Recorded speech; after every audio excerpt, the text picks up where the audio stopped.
Lair, this is starting to become interesting.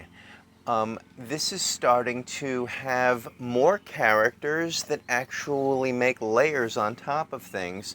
And I'm going to give you a suggestion, which and I'll also give you a funny little video that you can look at that I made. They are connected but not completely directly parallel to each other. So one of your interesting issues is that you may be a better writer than a presenter, yet you are improving. Okay? So one of the ways to keep improving, this is the first issue, is that you do multiple takes all in a row, keeping the camera rolling. Okay? You will take a break in between each. You will take a break in between each. You're going to take a break in between each. Okay, if I were editing this thing, I gave myself some space in between all three of those, and I probably would edit out the first two and just have that last one be the presentation, because I found the flow right there and then I edited it in post. You are good with editing in post, so you can do that. There are other tricks, and I want to let you know those later on, but you may find that some of the things that you want to actually say, you can turn into short, bite-sized chunks, and you do it. You take a pause, you do it. Repeat with a pause in between, and find the flow, and let that one go, and then go to the next thing. This enables you to edit out in post, and you will actually have delivered it the way you want to. So you read it, you examine, and then you go. And I do that often, not in post, but well,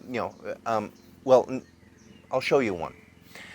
So that might give you something there. Now, there's another there's another convention, and I've used this numerous times, which is you don't have to try to hide that you're reading something from a script. You can actually pick up the piece of paper when you want to, and you can recite the thing the way you need to. And then you can keep going. So you have an opportunity to express something, and you can say, and I wrote this really well, so I want to read it to you. And then you do it, okay? Exactly like that, and I've said that many times in introductions to things.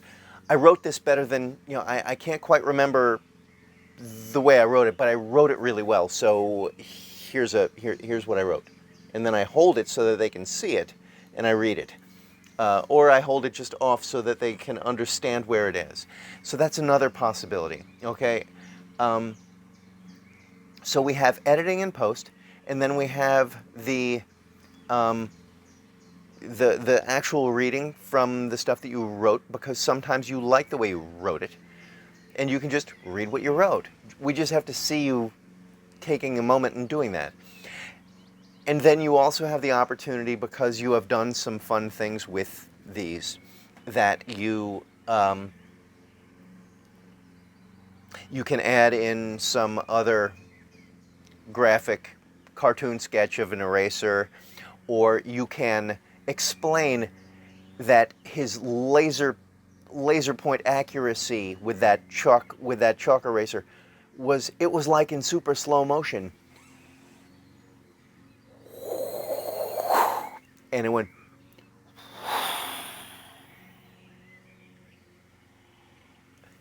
You might want to do that. There's something nice about Joyce's blue eyes, because you could fall into those. A kid could get lost in those for just a moment if the right timing shows up. And the right timing showed up then. And there was something that took me out of the panic. And then I was jolted back into the reality that we had 40 minutes left of class. And before you meditate on where people were and where people ended up, you can you can say, okay, here's the deal. I looked these folks up, and now we're in real time, and this is an epilogue to that short story. The nice thing about that short story is that it starts to have these other characters, and it starts to incorporate other methods of delivery. And this might be a really strong form for you.